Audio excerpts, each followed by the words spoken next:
So Aditya, am I audible to you? Yes, sir, you are. So let's start it. Yes. So we are very fortunate to have with us Mr. Aditya Tripathi. He will be starting in Ahmedabad right now, and I think आपका session कब start होने वाला है? June 2nd. June 2nd. So he has some time to enjoy. So अभी वो Mission Impossible आया ना, the final reckoning. I think you must be going for it. Yes. So Aditya is a BTech from NIT Rourkela, and after that he has a work experience of 2.5 years. The CAT percentile is 66, 99.67, and calls from A, B, C. Most of the top constituents, even he's converted AB.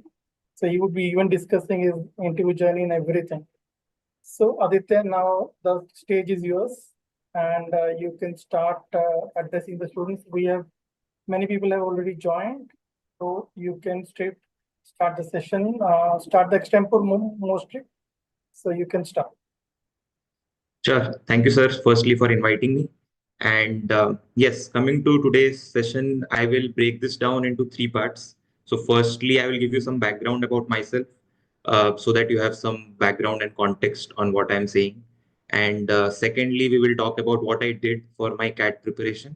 And thirdly, I will try to give some tips or anything which I did not do, or some strategy tweaks which you can do, which will help you in your CAT journey. So this is the majorly the three broad points that we will cover in today's session. So firstly, let's straight dive into my background. So as sir already mentioned, I am from a engineering background. I completed my engineering in 2022, and then I was working at Qualcomm for the past 2.5 to 3 years. So for the sake of CAT, it is 2.5 years, even though it is three now. And in CAT, I secured 99.67 percentile, and then I had XYZ calls, and then now I'm going to join IIM Ahmedabad in June this year. So that is the little bit of context about me. Coming to CAT, the exam, that is the first part of your journey when you are looking to get into the MBA colleges that are there in your dreams. So firstly, in the CAT exam, again, let me give you some context. For me, we will break this down into the sections, that is VARC, DILR, and Quant. For me, the strengths and weaknesses are very different from the strength and weaknesses of someone else. So the strategy that worked for me may not work for someone else. But if at all you are able to extract any idea of how I built this strategy for myself, I think that will help you in your CAT journey as well. So how it started for me was that I knew well before I started my prep that my weakness as of the day I started the prep was quant, and to some extent DILR on some unfortunate days. VARC normally I used to do well. This is what I came to know after solving some past year papers. So that identification of your strength and weakness is what I think should be the first part of your CAT preparation journey, because the whole idea of your prep journey is to work on your weakness so that it no longer remains your weakness, and to strengthen your strength so much that you pounce on your strength to an extent that it helps you boost your percentile to an extent that your overall percentile looks nice. So coming to how I did it, as I told you, quant was my weakness. I generally did not do that well in quant. Not that I cannot solve those questions. I know it might sound odd that being an engineer, how can I say quant is my weakness? But solving it in the limited time and picking the right questions, not going for the difficult questions just for the sake of going for it. All of these challenges were the major reasons because of which I usually did not do well in previous year papers in specifically quant section. So how I went about it was that initially I focused on concept clarity. That is to say, whatever are the important sections in CAT, which normally are arithmetic and algebra, I focused on having concept clarity in the initial few weeks and months on these topics completely. I was not solving many questions. I was just doing concept clarity on these specific topics which are important for quant. This is another important thing. We don't want to become quantitative aptitude experts. What we want to become is good enough for CAT. For CAT, whatever is good enough strategically, we have to do only that much. We don't have to burn our bridges and do much more than what is needed. So that is what worked for me. I focused on arithmetic and algebra in the initial few weeks. And then eventually I did do geometry, counting, and other topics as well. But the focus was majorly on these two areas, or that was my strategy, that initially I will work on the topics which have the maximum weightage in CAT. And given that these questions will be the maximum in the CAT paper as well, I am more likely to solve the questions or more number of questions in CAT if I am able to have concept clarity in these areas. So that is the first step. After you have identified your strength and weakness, work on your weakness, specifically on concept clarity first, and then going on to questions.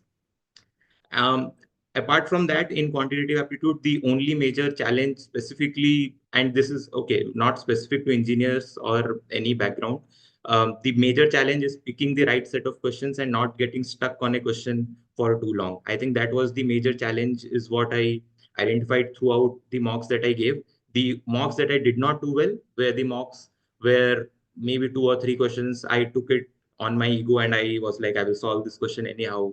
How can I not solve this question? This is an easy question. But okay, we will have to be okay with not solving a question if it crosses that 1.5, 2 minute mark, or whatever is your ideal mark after you have given enough number of papers to have that strategy in place. Be okay with leaving the questions that you are not able to solve either in time or they are just too difficult for you. You should be happy that you have identified a difficult question, because eventually you will be able to find the easy question if you have time to do so. So that was all about the quantitative aptitude section. The second section was DILR. The major challenge for me in DILR was that it was very unpredictable for me. Some days I used to do well, I used to do 3 sets. Some days, even in 1 set, I used to struggle because I picked the wrong set. So eventually, cutting that story short, the thing that worked for me at the end was while giving all the mocks. After you have given the mocks, obviously we will see the questions that we did not answer or the questions that went wrong. We will analyze them and all of that. But one point of view of analysis of mocks in DILR specifically is looking at why did you pick a question and why did you not pick a question. So basically how it works is, after I gave any mock, I used to look at all the 4 sets and I used to see at the time of the exam or at the time of the mock, what did I think? Why did I not pick this set? Or on the contrary, why did I pick this set and I struggled in this set? So once you give enough number of mocks or enough number of questions in DILR, and you have done this analysis, not the questions analysis that, okay, 3 was before 4, 4 was before 3, all of that is ancillary. The major part is picking the right set in CAT. Hence, your analysis should also revolve around picking the right set and what led to that decision making. So after all of these analysis and mocks, at least I had some idea what are the kind of sets in which I tend to do well or I tend to not do well, and more importantly, what are the kind of sets which are generally easy, but mentally I am conditioned to think that they might be difficult and I don't pick them. So all of these things you will only understand once you analyze them from that perspective. And also, not just in mocks, even when you do standalone DILR sets, obviously you will solve it preferably in a timed manner. Even after that, think, if this set comes in the CAT exam, should I pick this set? Will this eat a lot of time? Will this be easy? Are there likely to be better or easier questions in CAT? So always, while solving any DILR set, have this in your mind, that what will I do on the day of the exam if this question comes. So set selection, I think, is the most important thing or the most strategic thing in the DILR section, and it can be very, very important. I have seen people who have not been able to solve even 1 set, but always have it in mind that in any CAT paper in any previous year, at least 1 set will be very easy and you can solve it. Just that you have to pick that set and you have to reach that set. If you are stuck on a wrong set, unfortunately, you cannot do anything and the section will roll on to quant and it will spoil your quantitative aptitude section as well. So that was all about DILR and my strategy. Everything about the strategy was about set selection. Obviously, you will have to practice to eventually do those sets well, but I think that you guys already know how to practice and how to solve enough number of questions to know how to solve the questions that you have picked. Coming to the third section, which is VARC, I don't think I will have the best insights in VARC because I tend to do very well in VARC. So even in terms of my strategy, I did not allot a lot of time for VARC. The thing that I do on the actual exams or in mocks is that in VARC, because my reading speed is good and I am able to comprehend very well, I do all the RCs in the order that they come. I don't struggle in reading through them or in the options or even in the VA section of VARC. So I don't think the insights that you will get from me will be will be as useful. The only thing which worked for me was if at all there is a RC which is very complicated, you will not likely get it in an actual CAT exam, but some mocks somehow had some very different vocabulary. I don't know from where. In those, it's okay. You can leave a RC if it is just bouncing above your head. But overall, I think there are different strategies in VARC. For me, solving all the questions was the way, and eventually I got around 50 marks in VARC, which was the highest for me amongst the sections. And that was the trend that I saw even in the mocks. So there was no surprise per se. I always knew that VARC was my strength. So having covered all the three sections and the strategy which I had, just to sum it up, VARC, I used to attempt all the questions. DILR, I used to emphasize on which set to attempt, and either I will solve two sets, or in on my best days, which is very rare, I will solve 2.5 sets. On the day of the exam also, I think I solved 2.5 sets correctly.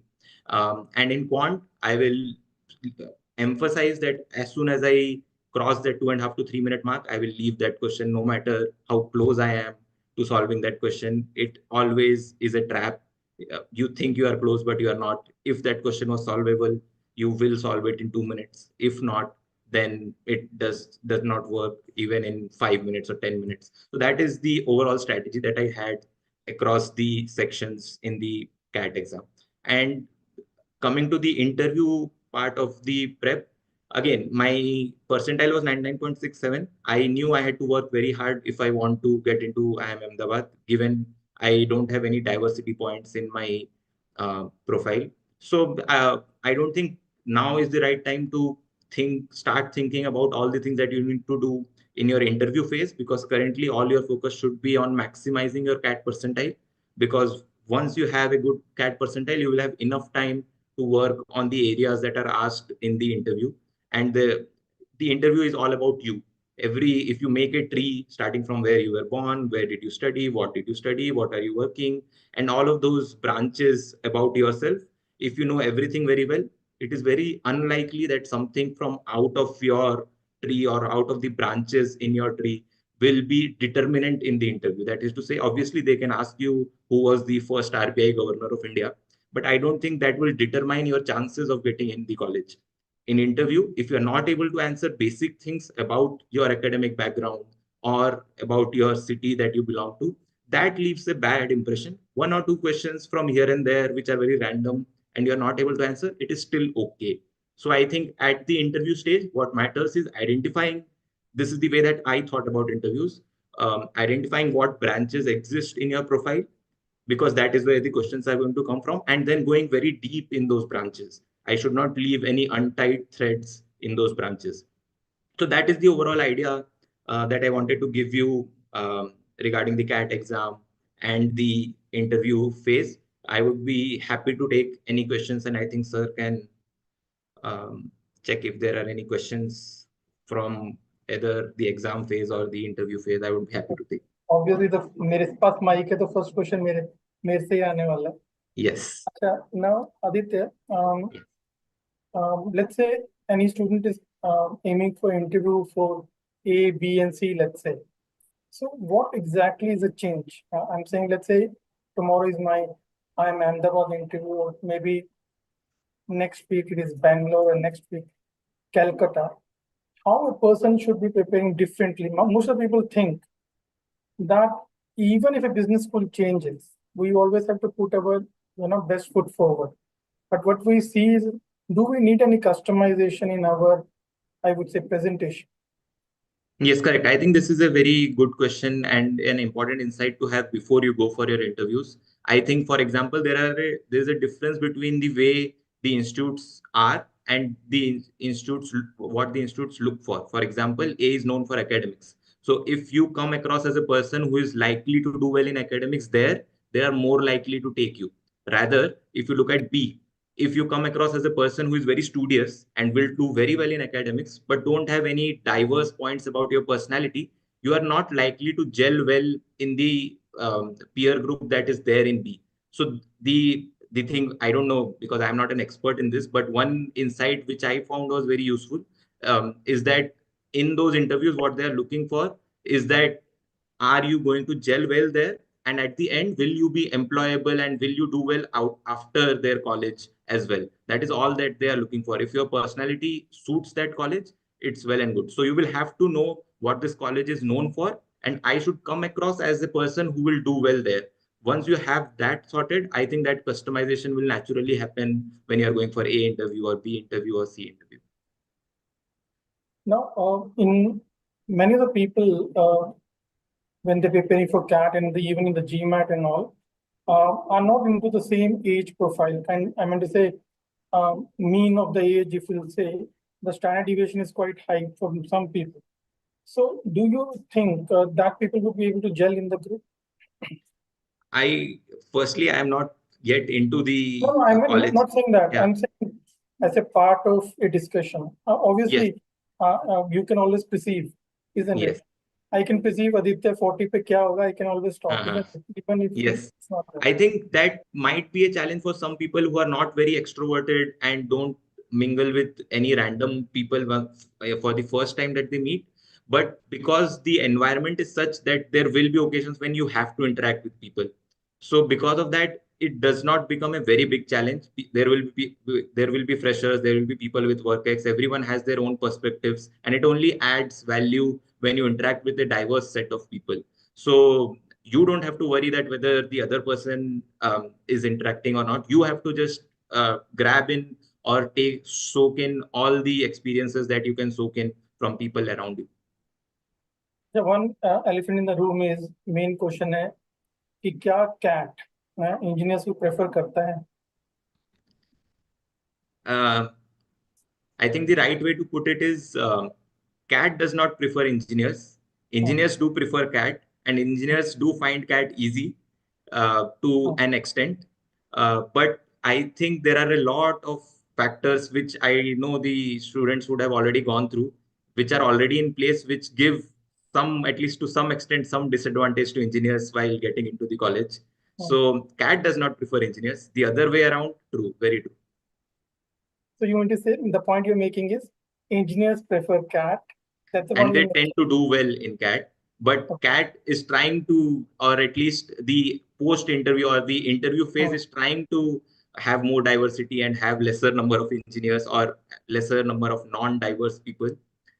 But again, CAT naturally, because you're asking quant, you're asking LRTI, which are naturally more familiar to engineering audience, they do find it slightly easier is what I have seen.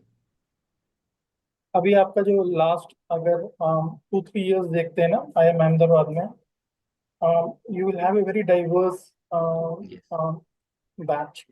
Not only that, even आपका CAT percentile, usually हम कहते हैं कि 99 से above ही आता है ABC का.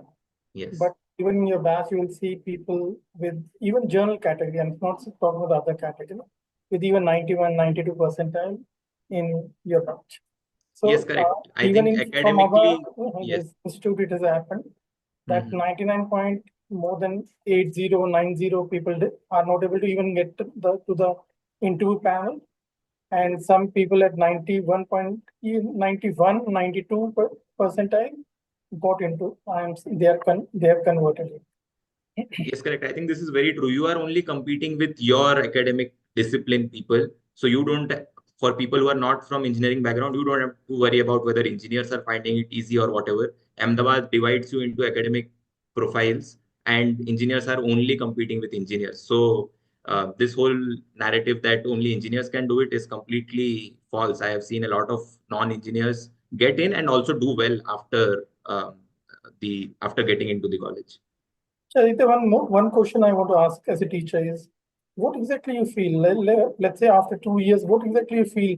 आज का आदित्य और वो Aditya after 2 years, what exactly would be the difference?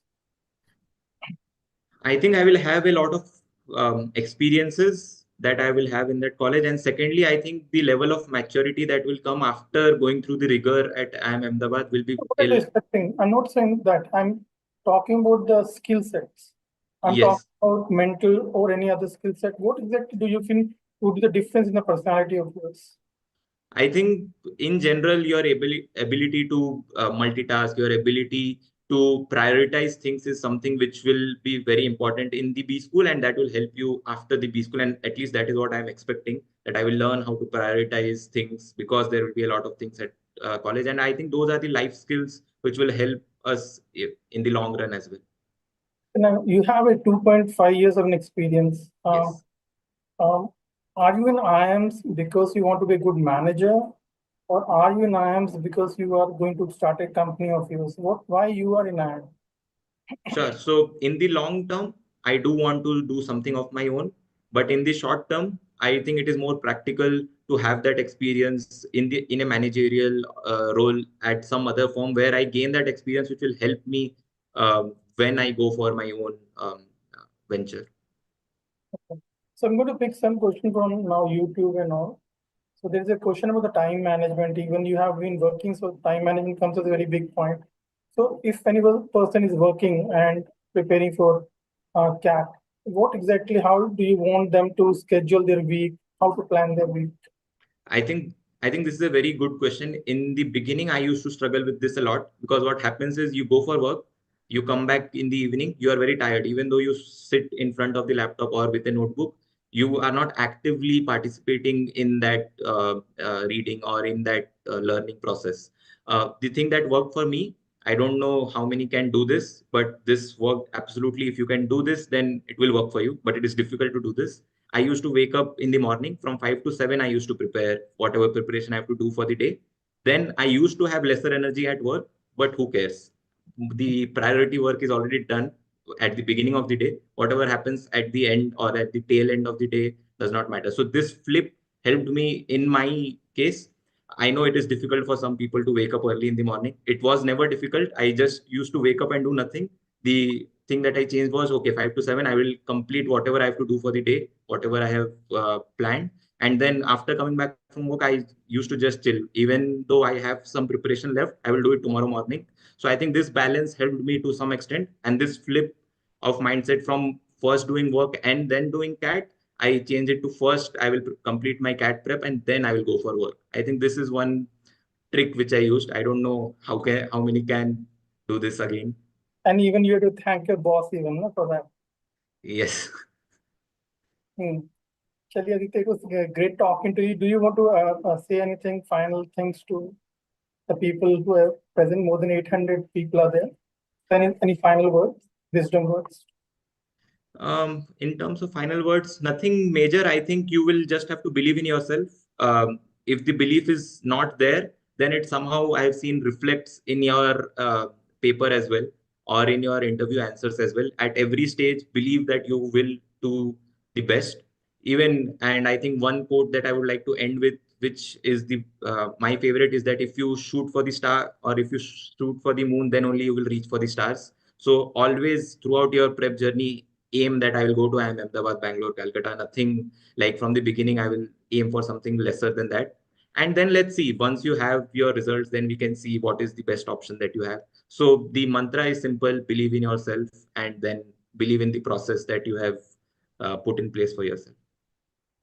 Actually, one final words for me even. There was one research in many of the business school, Ivy League I'm talking about.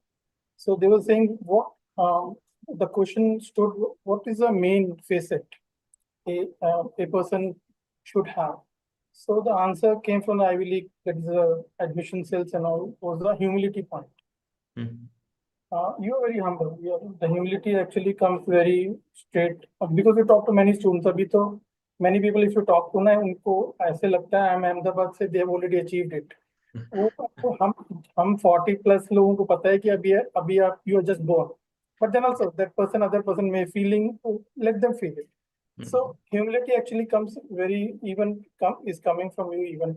But many of the times people see humility or humbleness as weakness. What do you say? True. I think this is very important point. I have never thought about this actually. It is just very No, natural. I'm We will. saying you have a very big facet. Hmm. आप इतने लोगों से बात हम इस समय incoming ना इस समय एडु शास्त्रा के ही हमारे 42-43 people have already informed us that we are going for a Hmm. Humility बहुत मतलब लैकिंग होता है बच्चे में अभी उन्हें लगता है कि जैसे नोबेल प्राइज जीत चुके हैं that's Yes. They have already I think achieved I think thoda once you have done some work X, I think that humbles you a lot. You know that the bigger picture is much bigger कि than all of जब us. Company में जाते हैं तब क्या हाँ, होता है वो आपको तो पता है। पता है the bigger picture is always there. Even after an MBA, I'm going to do something similar only at least for a few तो years. I'm ठीक है वो not becoming some. मेरा अपना मानना है कि जब तक एक्सपीरियंस नहीं हो नहीं पता चलता है आदमी को Yes. लगता है कि अब वो 10th का बच्चा जो 10th में टॉप कर रहा है उसको लगता है कि मैंने अचीव कर लिया है लेकिन बस अब. जैसे जैसे आप आगे बढ़ते हैं आपको पता चलता है कि वो लड़ाई कभी रुकती नहीं actually Yes, correct. Even at 70 year old ना you be fighting the same fight I am Yes. Telling I am Hmm. 42 plus I am telling you आप Hmm. हर रोज वो आई एम वाली फाइट लड़ते हैं Yes. True. चलिए I am Aditya it was great talking to you बड़ा मजा आया आपसे बात करके and I think students even liked it चलिए thank you thanks a lot Yes. Thank you so much, everyone. Bye.